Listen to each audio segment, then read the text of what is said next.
નમસ્કાર મિત્રો, આજનું વ્યક્તિ વિશેષ. Welcome to our YouTube channel education with Dave sir. જલ્દીથી વિડીયોને લાઇક કરો, શેર કરો અને સબસ્ક્રાઇબ કરો. નમસ્કાર.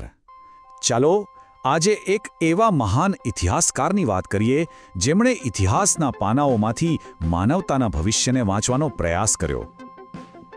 જેમનું નામ છે આર્નોલ્ડ ટોઇનબી. આ એક એવો સવાલ છે જે સદીઓથી પૂછાતો આવ્યો છે, બરાબર ને?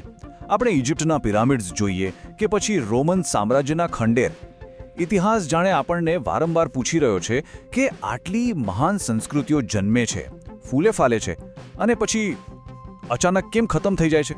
અને આ જ મોટા સવાલનો જવાબ શોધવા માટે એક વ્યક્તિએ પોતાનું આખું જીવન લગાવી દીધું.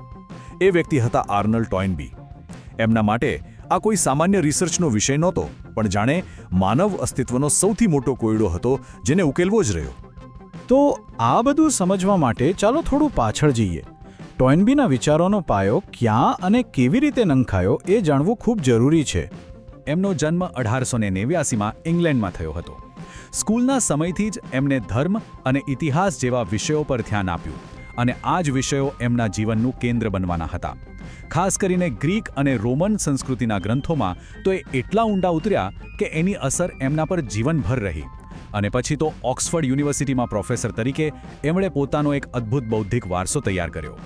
સારું, તો હવે આવીએ એમના સૌથી પ્રખ્યાત સિદ્ધાંત પર. આખી દુનિયાની સંસ્કૃતિઓના ઉદય અને પતન વિશે એમનું શું કહેવું હતું, એમણે ઇતિહાસને કઈ રીતે જોયો, ચાલો સમજીએ.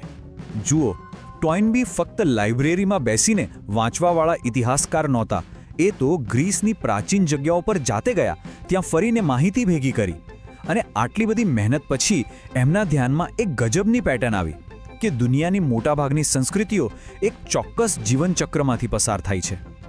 એમણે આ આખા ચક્રને 4 સરળ સ્ટેપ્સમાં સમજાવ્યું. પહેલું સ્ટેપ છે ઉદ્ભવ, એટલે કે જ્યારે કોઈ મોટા પડકારના જવાબમાં એક નવી સભ્યતાનો જન્મ થાય છે. બીજું છે વિકાસ, જ્યારે સભ્યતા એક પછી એક પડકારોનો સામનો કરીને પોતાની ટોચ પર પહોંચે છે. પણ પછી આવે છે પતનનો તબક્કો, જ્યારે એની ક્રિએટિવિટી ખતમ થઈ જાય અને એ અંદરથી કે બહારથી તૂટવા લાગે. અને છેલ્લે પરિવર્તન, એટલે કે એના અવશેષોમાંથી જ કોઈ નવો ધર્મ કે વિચાર જન્મે જે આવનારી સંસ્કૃતિ માટે પાયો બને. પણ આ બધાની પાછળનું મુખ્ય કારણ શું? ટોઇનબી માટે ઇતિહાસ ખાલી રાજા મહારાજા કે યુદ્ધોની કહાણી નહોતી. એમણે ભારપૂર્વક કહ્યું કે કોઈ પણ સંસ્કૃતિની અસલી તાકાત એની સેના કે સંપત્તિમાં નથી હોતી, પણ એની નૈતિકતા અને ધર્મના પાયામાં હોય છે. અને આ જ વસ્તુઓ એના ઉદય અને પતન માટે જવાબદાર બને છે. હવે આપણે ટોઇનબીના વિચારોના એક એવા પાસા પર વાત કરીશું જે બહુ ઓછા લોકો જાણે છે, અને એ છે ભારતીય દર્શનશાસ્ત્ર માટે એમનો ઊંડો આદર. પશ્ચિમના ઇતિહાસનો આટલો ઊંડો અભ્યાસ કર્યા પછી પણ ટોઇનબીને ક્યાંક ને ક્યાંક અધૂરપ લાગી. અને જ્યારે એમણે પૂર્વ તરફ, ખાસ કરીને ભારત તરફ જોયું, ત્યારે એમણે જ્ઞાનનો એક એવો ખજાનો મળ્યો જેણે એમના વિચારોને હંમેશા માટે બદલી નાખ્યા. એમનું આ એક વાક્ય જ બધું કહી દે છે. ટોઇનબીનું માનવું હતું કે ભારતના ઋષિમુનિઓએ સત્યનો જે સાક્ષાત્કાર કર્યો હતો, જે અનુભૂતિ કરી હતી, એ અજોડ હતી. એવી ઊંડી સમજ બીજા કોઈ ધર્મગ્રંથોમાં જોવા મળતી નથી. એમના માટે આ એક ખૂબ જ મોટી આધ્યાત્મિક ઉપલબ્ધિ હતી. તો ભારતીય સંસ્કૃતિની કઈ વાતોએ એમને આટલા પ્રભાવિત કર્યા? એક તો હતી ગહન આધ્યાત્મિક અનુભૂતિ. બીજું, જીવનભરનું કામ પૂરું થયા પછી શરીર પ્રત્યેનો મોહ છોડી દેવાની જે ભાવના છે એ. અને ત્રીજું, મૃત્યુથી ડરવાને બદલે એને શાંતિથી એક તૈયારી સાથે સ્વીકારવાની જે વાત છે એ.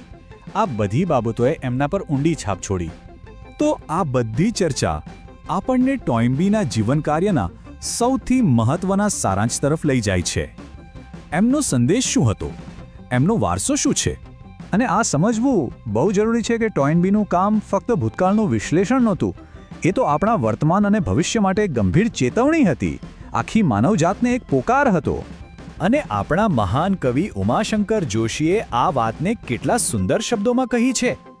એમણે ટોઇનબીને એવા મહાપુરુષોમાંથી એક ગણ્યા જેમણે હાથ ઊંચા કરીને જાણે આખી માનવજાતને વિનંતી કરી હોય કે આત્મવિનાશના રસ્તેથી પાછા વળો.